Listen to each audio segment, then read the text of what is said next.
Dans cette vidéo, on s'intéresse à l'exercice 873, un CP mineur de 2016. Et le but de cet exercice, c'est de chercher les éléments propres d'une matrice A qui a comme particularité d'être une matrice de rang 2. Donc ces matrices de rang 2, il y a plusieurs techniques pour rechercher leurs éléments propres. Alors je ne vais pas toutes les détailler, notamment la première, je vais passer très vite dessus. Mais une première technique peut consister à en fait résoudre le système AX égale lambda X, qui, du fait que la matrice est de rang 2, va être en fait relativement simple à résoudre, parce qu'on aura plein de lignes qui seront non pas identiques, mais assez proches, et ça nous permet d'obtenir l'égalité de plein de coefficients déjà dès le départ, et donc de simplifier grandement le système. Donc ça, j'insiste pas dessus, donc je vous laisse regarder éventuellement si vous voulez. C'est pas la méthode la plus agréable à mon goût. Donc ensuite, il y a une autre méthode qui consiste déjà à remarquer que ici, alors c'est pas toujours le cas, mais matrice de rang 2 est symétrique réelle. Vous verrez d'ailleurs qu'on peut largement s'en passer dans la suite de la démonstration, mais du coup on peut dire ici qu'elle est directement diagonalisable.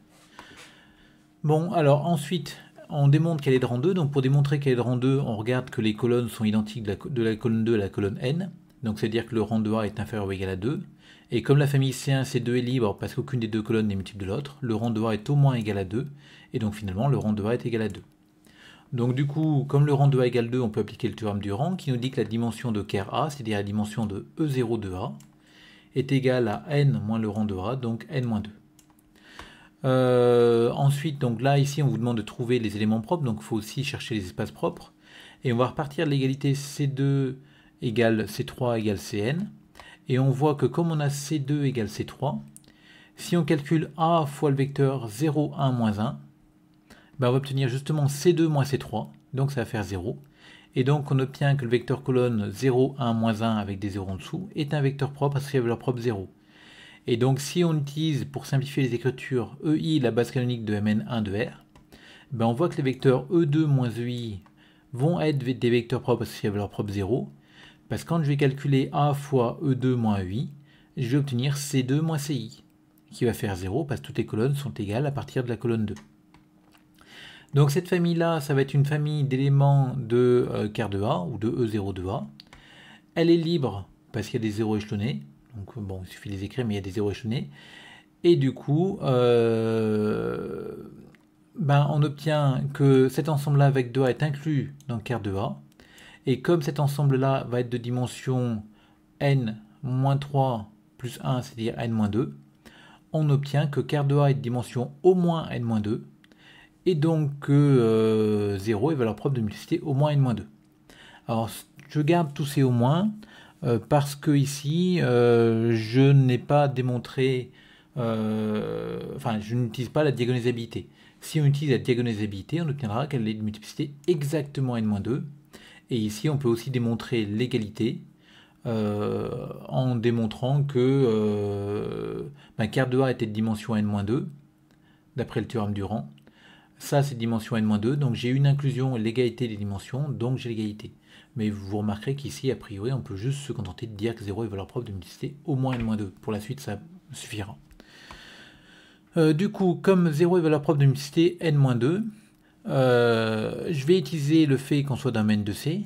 Entre parenthèses, même si on avait été dans domaine de R, on aurait pu pour la suite passer dans domaine de C. Et l'intérêt de passer dans domaine de C, c'est que dans Mn de C, toute matrice est trigonalisable. Donc ma matrice A va être trigonalisable, c'est-à-dire semblable à une matrice triangulaire supérieure. Et on va retrouver sur la diagonale de cette matrice au moins n-2, 0, donc parce que 0 est une multiplicité au moins n-2, et deux autres éléments que je vais noter x et y, éventuellement nuls. Du coup, la trace de A va être égale à la trace de T, parce que je vous rappelle que la trace est un invariant de similitude, donc comme les deux matrices sont semblables, elles ont la même trace. Et la trace de T, je vais pouvoir la calculer, qui va me dire n-2 fois 0, plus x plus y, donc x plus y. Mais la trace de A, je peux aussi la calculer directement, parce que je vous rappelle que la matrice A, on la connaît, c'est la matrice qui est ici. Donc la trace vaut 0. Et donc on obtient x plus y égale 0. Donc y égale moins x. Ensuite, je vais regarder maintenant A au carré. Donc comme A s'écrit sous la forme pt p-1 parce qu'elle est semblable à t, A au carré sera égal à pt carré p-1. Donc A au carré est semblable à t carré. Donc même chose, a au carré et t carré auront la même trace, ici. Mais la trace de t carré, je peux la calculer facilement, parce que t au carré sera toujours une matrice triangulaire, parce que t était triangulaire. Et sur la diagonale de t carré, on va retrouver les carrés des éléments diagonaux de t. Donc on va retrouver encore une fois n-2 0, et on va retrouver x carré et y carré. Donc du coup, on aura la trace de t carré qui est égale à ça, qui fait donc 2x carré parce qu'on a dit que y est égal à moins x. Et c'est égal à la trace de a carré. Et la trace de a au carré, bah, si on calcule a au carré, on obtient cette matrice-là. Et donc la trace de a au carré, c'est 2 fois n-1. Alors entre parenthèses, pour calculer la trace de a au carré, je vous conseille très fortement de faire un produit par bloc et de considérer non pas que vous calculez a fois a, mais vous calculez a fois la matrice colonne C1, C2, C3, Cn. Et vous allez du coup calculer a fois C1, donc a fois cette colonne-là. Donc ça me dira que c'est C2 plus C3 plus Cn. Donc en fait ça me fera n-1 fois C2. Et puis après, quand vous allez faire a fois C2, a fois C3, a fois C4, a fois Cn, ce sera à chaque fois a fois cette colonne-là. Et donc ça vous fera C1. Et en fait, même si je ne l'ai pas écrit explicitement, cette matrice A carré est très facile à écrire. Ce sera n-1 avec que des zéros. Et les autres colonnes sera à chaque fois la colonne 1. Donc 0, 1 avec que des 1, 0, 1 que des 1 en dessous, etc. Mais à la limite, on n'a pas besoin, on cherche que les éléments diagonaux. Donc du coup, on obtient quoi? Mon x, du coup, il va vouloir plus ou moins racine de n-1. Et mon y, comme c'est l'opposé, il vaudra moins plus racine de n-1. Donc on aura deux valeurs propres qui seront plus et moins racine de n-1. Donc du coup, les valeurs propres de a sont 0, racine de n-1 et moins racine de n-1. Alors ensuite, il faut déterminer les espaces propres parce qu'on vous les demande ici. Donc j'ai déjà donné E0, qui était en fait égal avec 2 moins i pour i plus grand que 3. Il me reste à déterminer ces deux espaces propres là. Et on remarque d'abord que si ax égale lambda x avec lambda non nul, alors x est 1 sur lambda à x, donc il appartient à l'image de a. Donc l'image de a c'est vectre de C1, C2. Je vous rappelle que l'image de a c'est vectre de C1, C2, C3, Cn. Mais comme C2 égale C3 égale C4 égale Cn, il ne me restera plus que vectre de C1, C2. Et du coup, je vais chercher mon x sous la forme AC1 plus BC2. Je remarque que a fois C1 c'est n-1 C2, a fois C2 c'est C1, donc ce qui aurait pu me servir pour le calcul de a carré ici. Et du coup, j'obtiens que ax égale lambda x équivaut à n-1 AC2, alors j'ai juste remplacé x par cette écriture-là, hein. Donc n-1, x, ax, ça fera donc a petit a grand A C1, c'est-à-dire n-1 C2, plus petit b grand A C2, c'est-à-dire petit b, petit b C1. Et pareil, de l'autre côté, lambda x, je remplace par lambda AC1 plus lambda BC2. Et donc du coup, maintenant, je vais utiliser la liberté de ma famille C1, C2.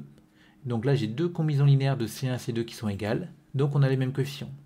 Donc on a b égale lambda a et n-1a égale lambda b. Et donc on va résoudre notre système. Donc là, on fait la substitution. Je sais, c'est pas bien, mais ou alors on peut faire d'autres opérations. On peut faire les opérations de Gauss si on veut. Bon, les deux marchent. En tout cas, on va obtenir que n-1 moins lambda carré a égale 0 et b égale lambda a. Donc du coup, comme notre lambda il vaut plus ou moins racine de n-1, cette deuxième ligne est nulle, ici. Donc c'est 0 égale 0, donc il ne me reste plus que la première ligne. Et du coup, j'obtiens que b égale lambda a.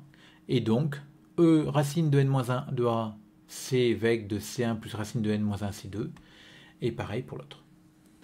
Alors cette méthode, vous remarquerez que je trouve que c'est une méthode qui est relativement agréable pour trouver les valeurs propres. Cependant, pour trouver les vecteurs propres, si on veut les valeurs propres et les vecteurs propres, je préfère la troisième méthode qui va me permettre d'avoir les deux d'un coup. Donc je répète ce que je viens de dire, la deuxième méthode est pratique pour trouver que les valeurs propres. Vous remarquerez, il n'y a pas beaucoup de calculs finalement. Par contre, pour trouver les vecteurs propres, je trouve que c'est... Ouais, il vaut mieux passer par la troisième méthode. Donc du coup, je prends A, une matrice symétrique réelle, toujours donc elle est diagonalisable. Pareil, C2 égale Cn, donc le rang de A est plus petit que 2, le rang de A est plus grand que 2, donc tout ça c'est un copier-coller de ce qu'on a fait dans la deuxième méthode. Donc finalement on obtient que E0 de A égale vec de E2 moins UI, et que 0 est une valeur propre d'une multiplicité au moins n-2. Donc maintenant je vais regarder s'il y a des valeurs propres non nulles. Donc si lambda différent de 0 est une valeur propre de A, ça veut dire qu'il existe x non nul tel que ax égale lambda x. Et encore une fois, mon x s'écrit 1 sur lambda, j'ai le droit de l'écrire parce que lambda est non nul fois ax. Donc il appartient à l'image de A qui est vec de C1 à C2. Du coup je vais poser x égale AC1 plus BC2. Je recalcule AC1, qu'est-ce que ça vaut n-1 C2, etc. Et je repose le système. Vous remarquez que c'est le même système que celui qui est écrit ici. Hein. Donc j'obtiens la même chose. Sauf que ici, je vais réfléchir un petit peu à mon système. Et en fait, je me rends compte que dans ce système-là, le système aura des solutions non nulles, si et seulement si ce coefficient-là est nul. Alors pourquoi? Parce que ce système, en fait, on l'a triangularisé. Regardez ici, j'ai un B, j'en ai pas en dessous. Donc j'ai un système qui en fait est triangulaire ici. Du coup, lambda différent de 0 est valeur propre de A, si et seulement si ce système-là n'est pas de Cramer, ou a des solutions non nulles si vous préférez. C'est-à-dire si et seulement si ce pivot diagonal-là est égal à 0. Donc si et seulement si lambda égale plus ou moins racine de n-1. Et donc vous remarquerez que déjà avec cette méthode, j'ai retrouvé les valeurs propres que j'avais trouvées avec la méthode d'avant. De plus, si je prends lambda égale plus ou moins racine de n-1, ben mon système, encore une fois, la ligne 2 s'annule, donc il ne me reste plus que la ligne 1.